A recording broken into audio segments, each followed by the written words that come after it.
from WSHU Public Radio.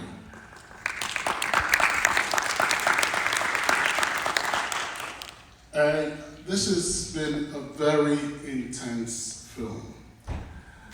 And we're going to try and have a brief discussion. And we'd like to include the audience in this.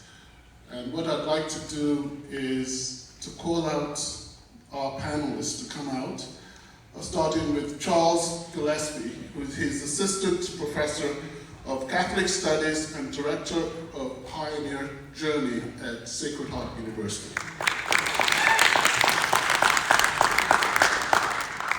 Todd Matthews is associate professor and chair of the Sociology, Criminology, and Criminal Justice Department.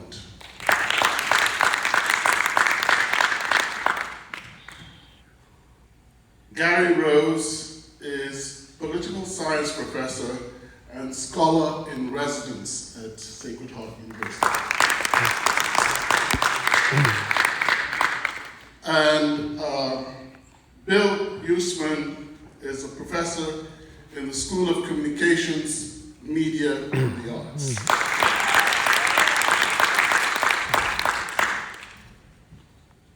Okay, we'll get right into it.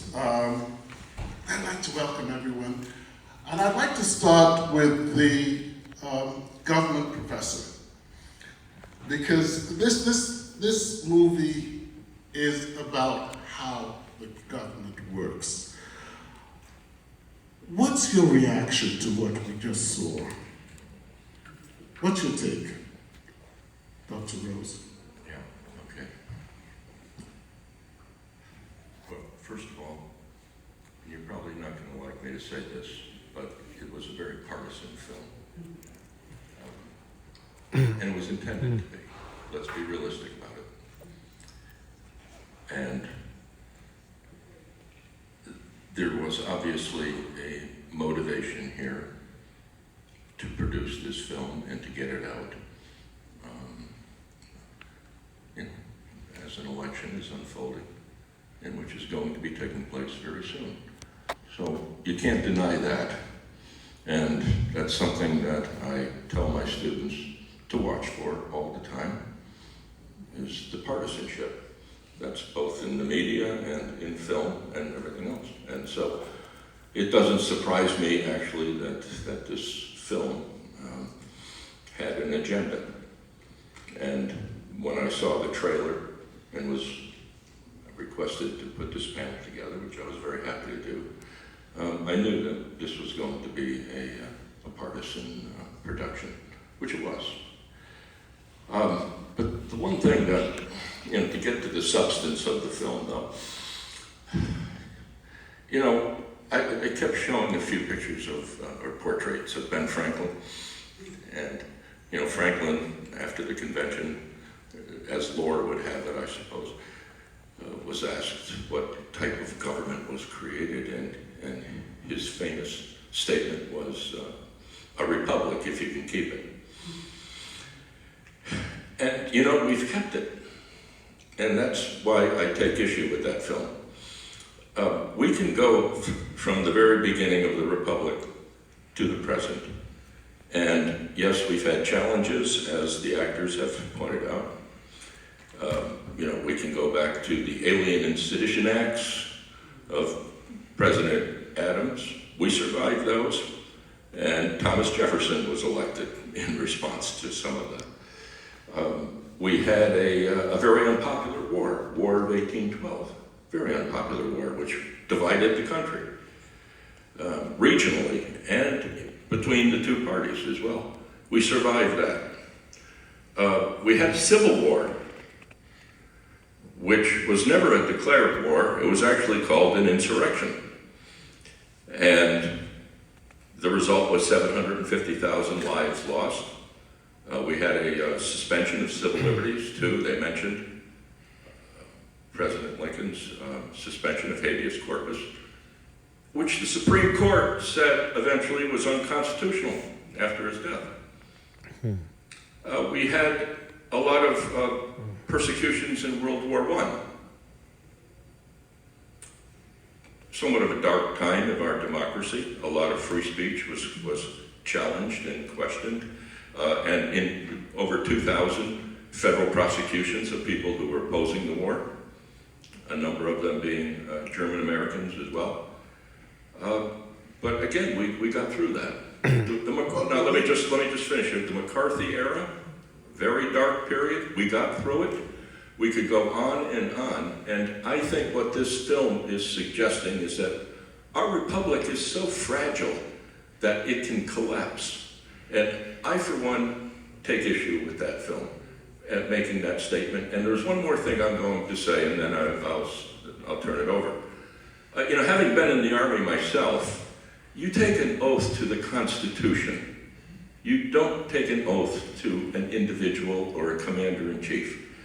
And yes, some of those insurrectionists were in the military, but I'd be willing to bet that so many of them had a general discharge or even a less than honorable discharge. They were probably thrown out, a lot of them. In fact, some were.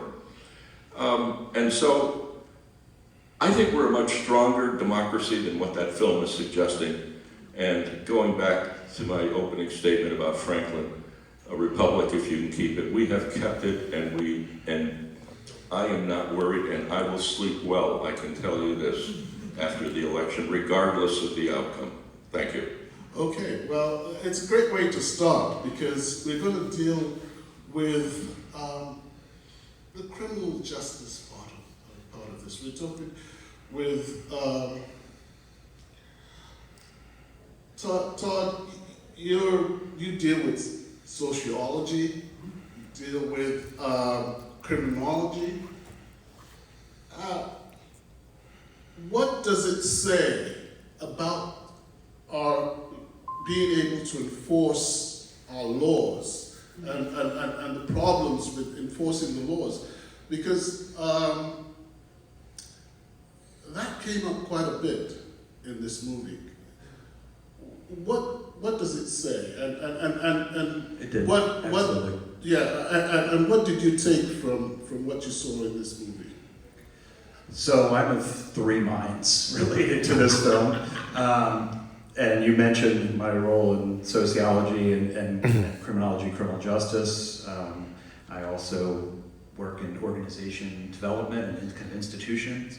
And from that standpoint, actually from two of the three standpoints, I agree with Gary. So the institutionalist argument that I think he made is very compelling. I think you saw that in some ways evidenced in the film, and while I would agree there's certainly, as a partisan element, I think they tried to overcome that at times by showing some of the history and how we withstood some of that, but you also articulated a lot of other challenges that we withstood as well. Certainly I would note that we haven't seen rebellion as a result of unequal treatment of certain groups historically and still today. We've seen the society hold pretty well. So I think that's certainly one element. And I think that was also embodied in an interesting way in the decisions in the film to not utilize hard power. Right, that was the ultimate that they were trying to push them towards. And they seemed very, at times I thought they were going to take the bait. I really did. I thought they were going to go in that direction. And they didn't.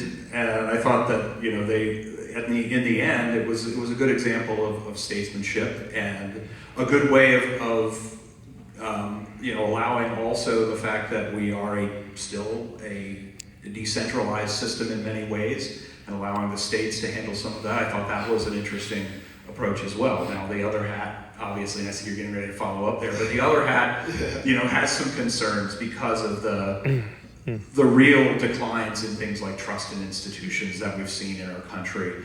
I still think the evidence is such that when we talk about the system as a whole, there's still much stronger support and bipartisan support. When you start to identify specific institutions, we've seen just erosion from the media to government to courts, you name it, right? So that's been a big, that's a big challenge for us. And I think there are many major challenges, but I think at the end of the day, I'm probably, again, 2/3 of the way kind of in terms of where Gary is, as I think the system will hold.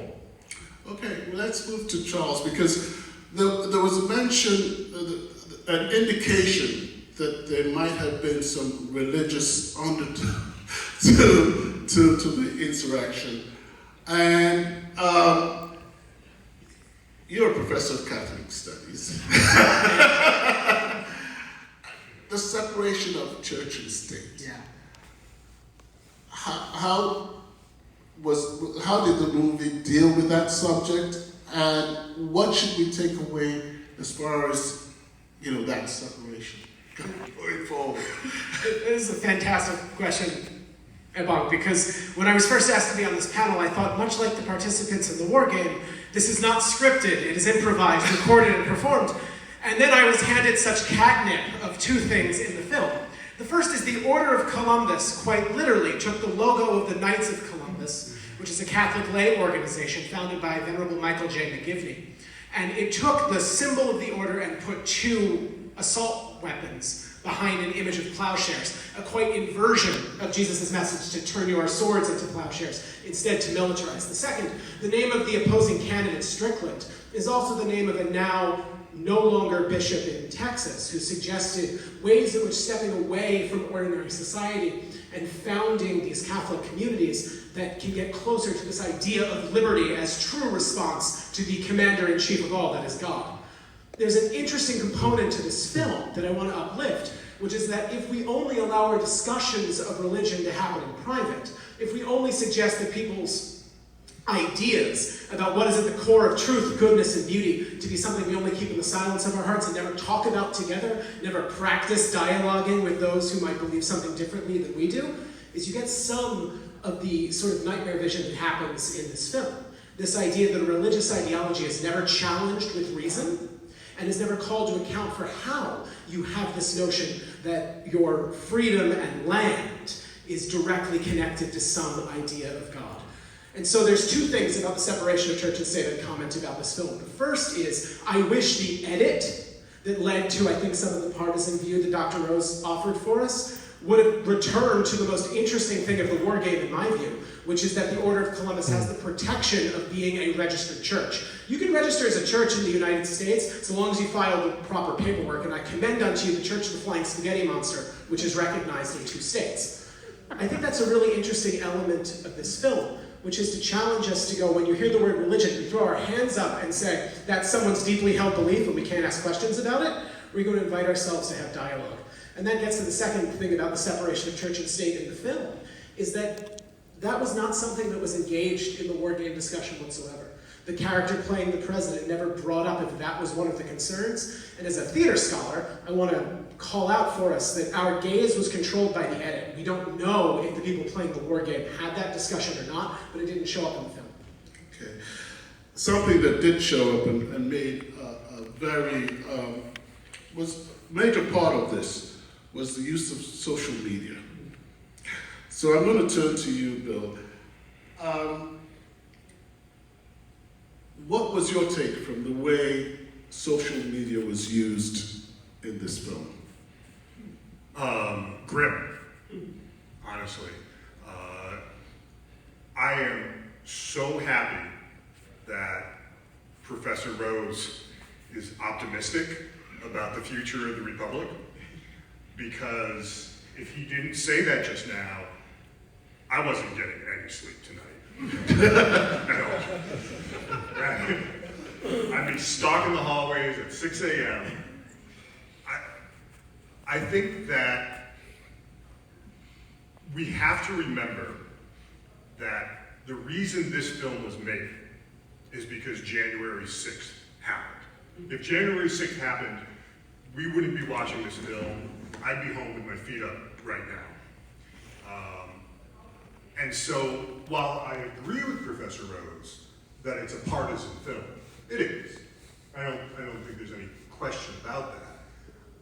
I would say we also have to put it in a larger context, though, that January 6th was a partisan action, and that it was caused by a lie.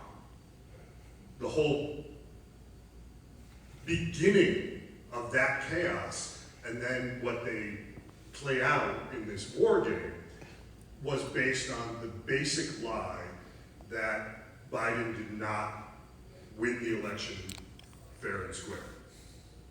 And now we have a candidate, once again, running, who has already started to make the claims that if he does not win, that it will have been because of a rigged election. And there are groups out there, like the fictional groups in this film, who are themselves wargaming to that extent where this could play out in an even more terrifying way than January 6th did. So I'll just wrap up by saying, you know, while I hope that Gary is right, democracy and societies last until they don't. The Roman Empire lasted until it didn't. I don't think there's any guarantee that we will survive in perpetuity. And there, from a liberal perspective, which the film did have, the worst outcome would be that Trump wins.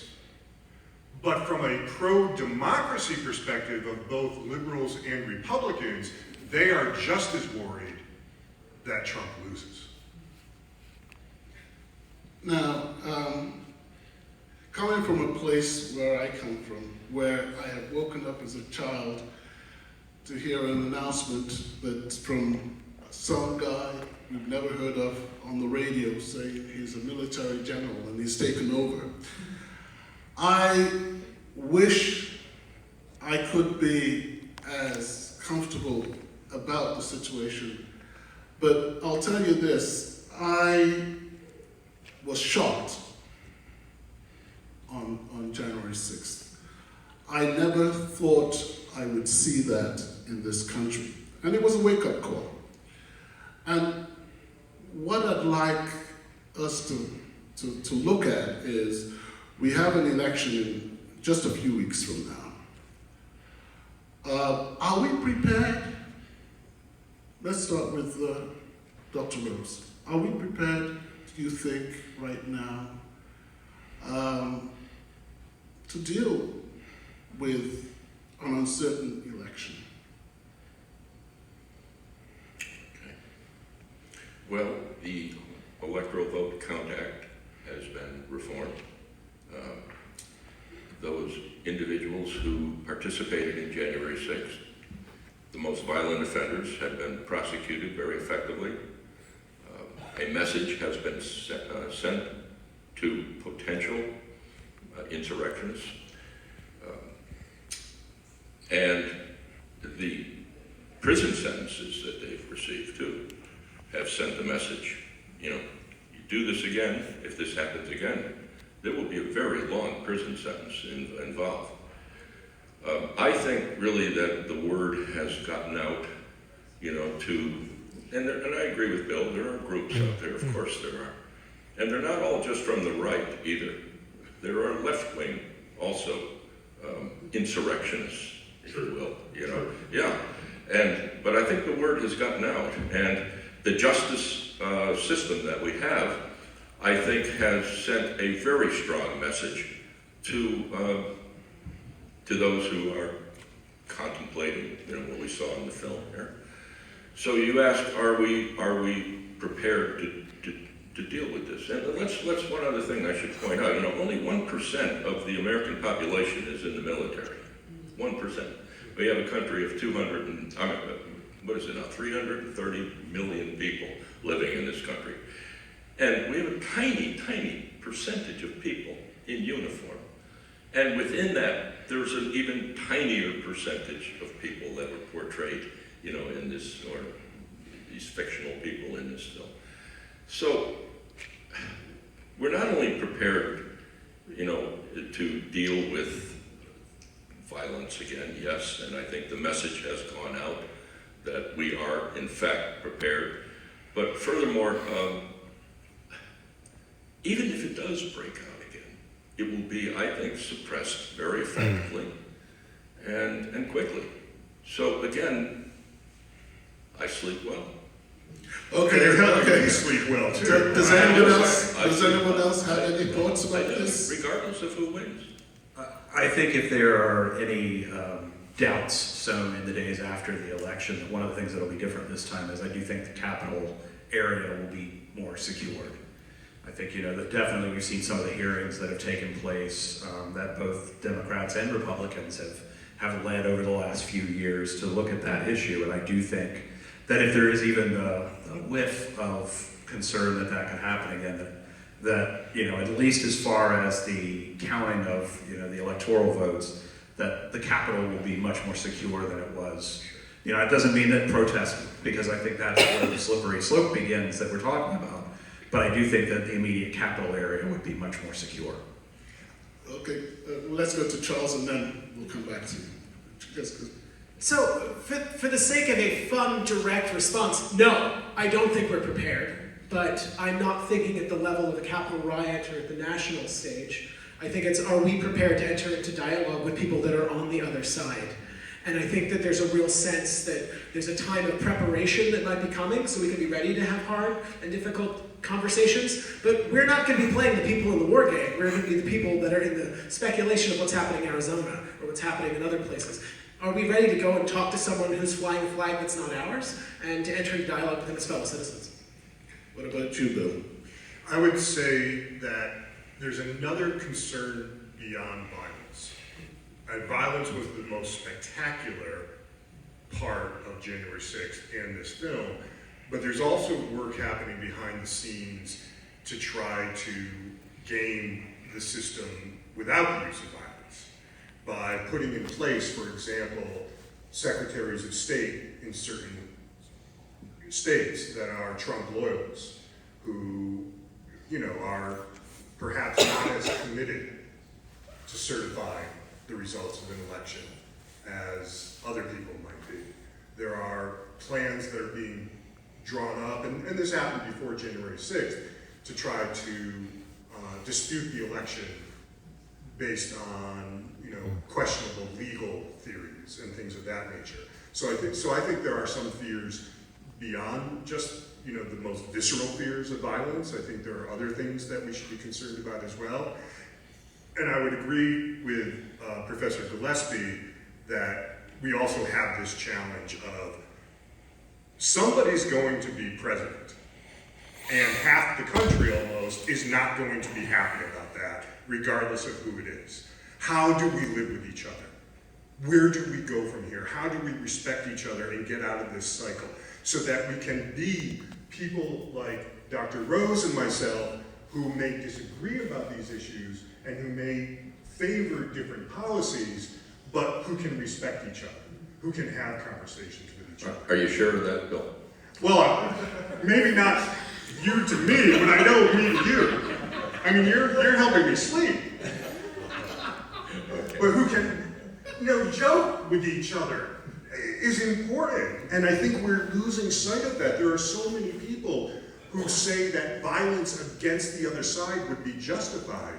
That's something that we're going to have to reckon with. Now, I know that Dr. Rose is involved in a project right now of writing a book about Madison. And one of the issues there is the separation of powers. And we had a little bit of that here, where the president was a little bit hesitant about stepping on state powers. Could you just give us an idea of where we are as far as where the lines are? And it seems some of those lines, people have been considering that they could be, the whole talk about the power of the presidency is a big issue, and how much power the president does really have. And how, could you just talk about that and how what we saw in this movie plays into that whole idea of separation of powers? Yeah, well, I'm glad you bring up Madison. And the father of the Constitution, I think, enters into this discussion, as Madison is known. Yes, the president can federalize the National Guard. You're correct on that. Yet at the same time, you talked about the separation of powers. We have 3 branches of government with their own spheres of constitutional power.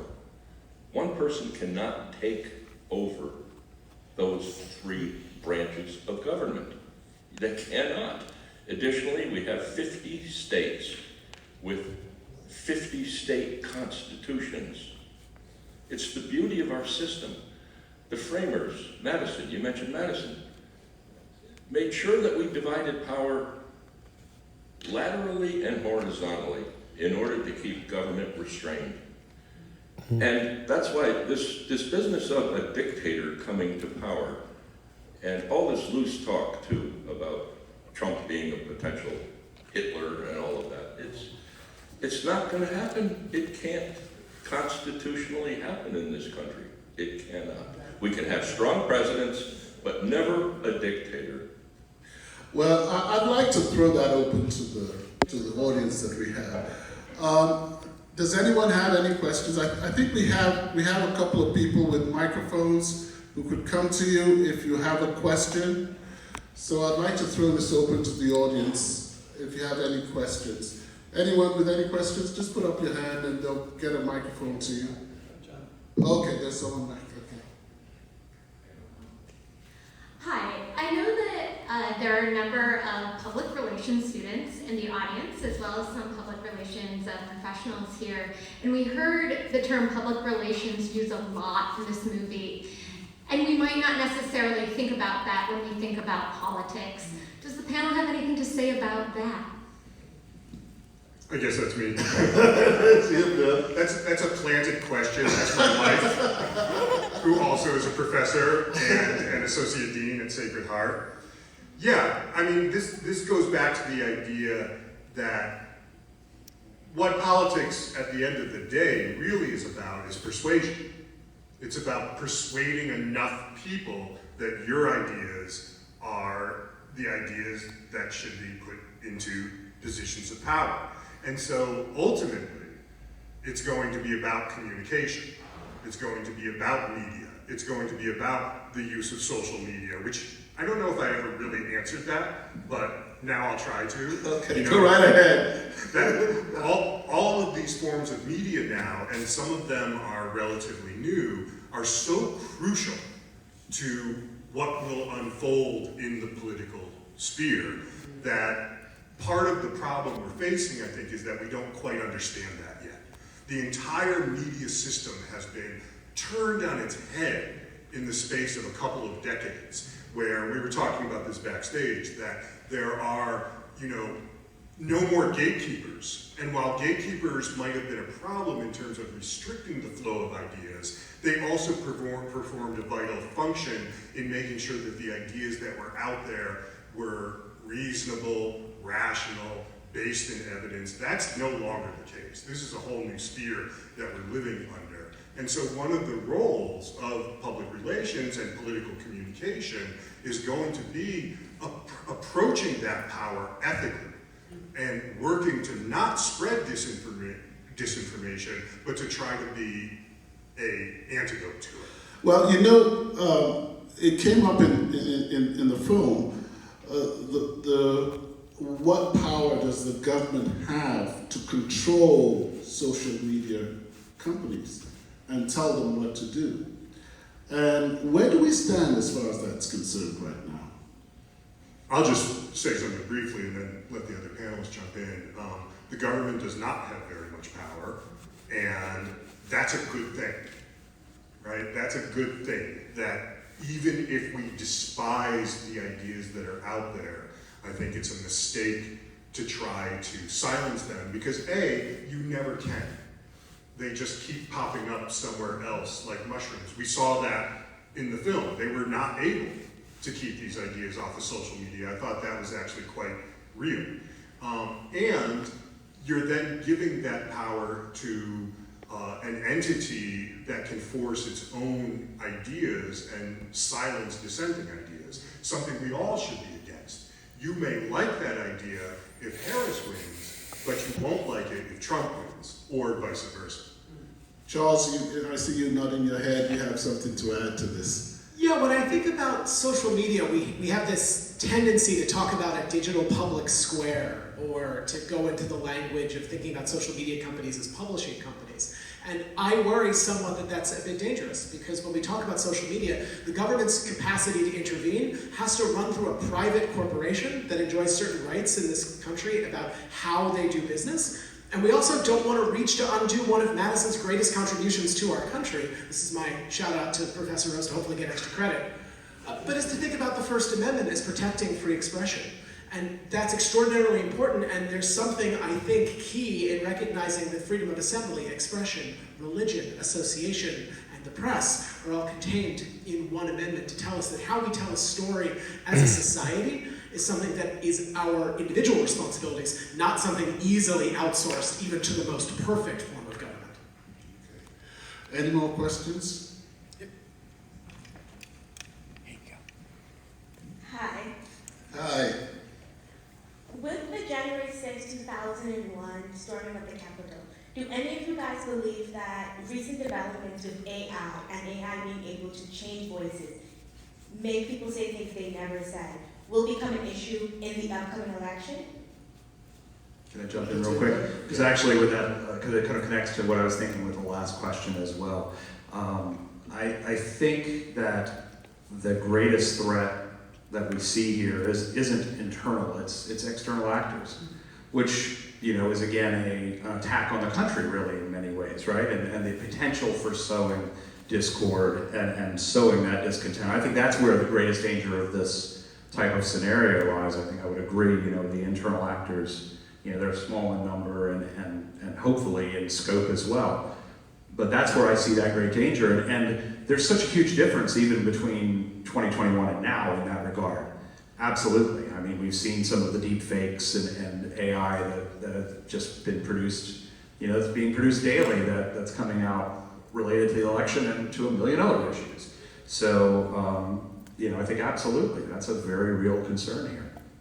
There's been some legislation to deal with it. It's been very difficult to get any type of legislation through, but there seems to be consensus among the political class right now that something has to be done. What will be done, I don't know, because a lot of proposals have been made and they haven't gone very far. As a matter of fact, there was one in the Connecticut legislature this year to deal with AI and political campaigns, and it didn't make it through.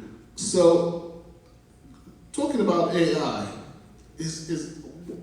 are we prepared to deal with what can AI do, and how can we deal with that? Yeah, I don't think we're prepared. I think it's a great question. I think that it's always been possible to alter images and, you know, to put a lot of fake content out there. We heard in the film, they talked about, we're now going to flood the zone with fake video. It's always been possible, but now it's so much easier. And so that means there's been an acceleration and a ramping up in ways that I don't think we are prepared for. And it does become very, very difficult to regulate, because then you get into the First Amendment issues again, you get into questions of freedom of expression, even if it's not a government regulation. Regulating content is always a very, very tricky thing to do. But I think that there are also other forms of regulation where these for-profit companies should not just be given carte blanche to do anything that they want to do without having to answer to the public and their greater social responsibilities. Okay, any more questions?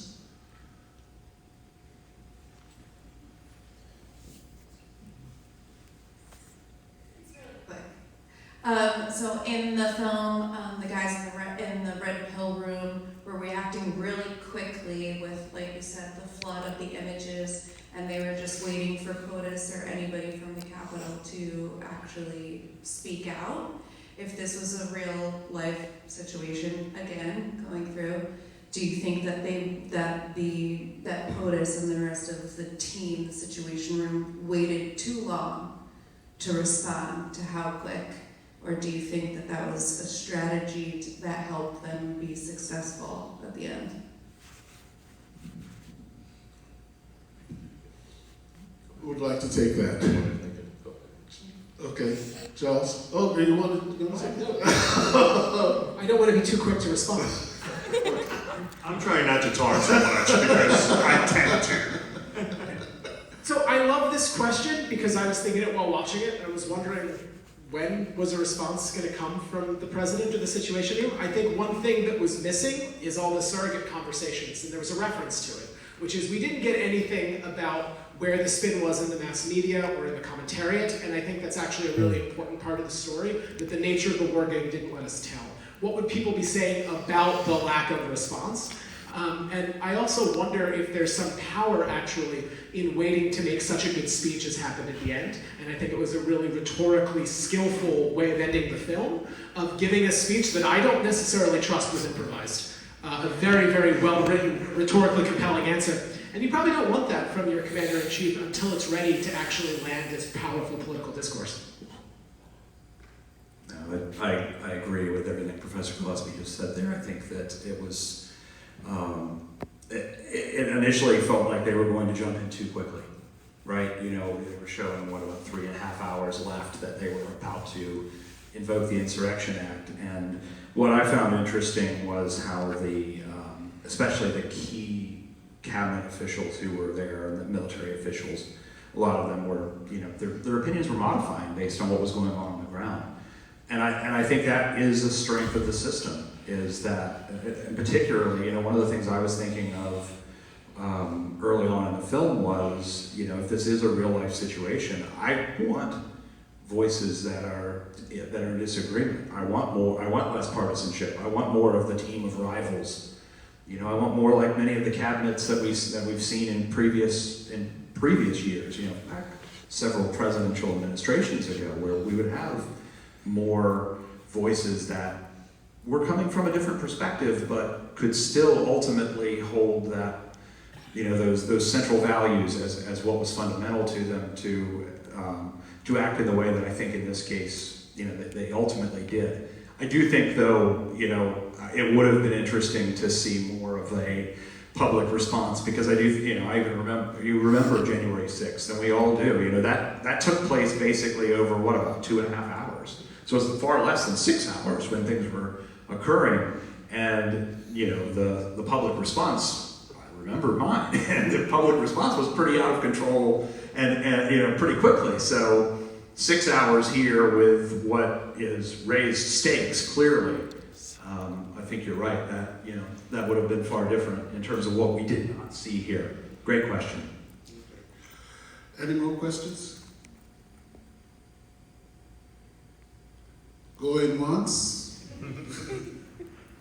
Well, I don't know if anyone has any closing statements they'd like to make. Make sure you vote.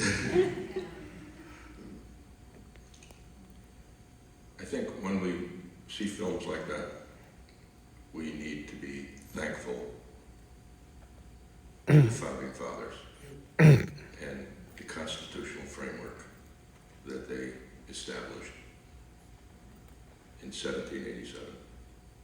And I was thinking about that as I was watching this. Not just Madison, but the framers in general. And there's so little that people know about them in our society, and they should know. And that's why that film doesn't concern me at all. Okay. Anyone else have any final thoughts? Oh, I'm feeling like I'm ready to take my nap. I feel much better. Well, again, the 1/3 that was concerned, I feel much better. Charles? I think conversation conversations like this give me great hope, actually, at a period of time where we see so many images that flood us with worry and despair. The fact that we were able to watch a film and then have such an elegantly moderated conversation about it that raised so many questions to let us continue this conversation, that's something that leaves me very hopeful. And I will also sleep very well tonight because it's a long day. Well, I thank everyone for coming out today, and I hope this has provoked some reflection on everyone who has come out to watch this film. And thank you to the panel, and thank you all for coming out tonight, and have a very good night and safe trip home. Thank you. Thank you.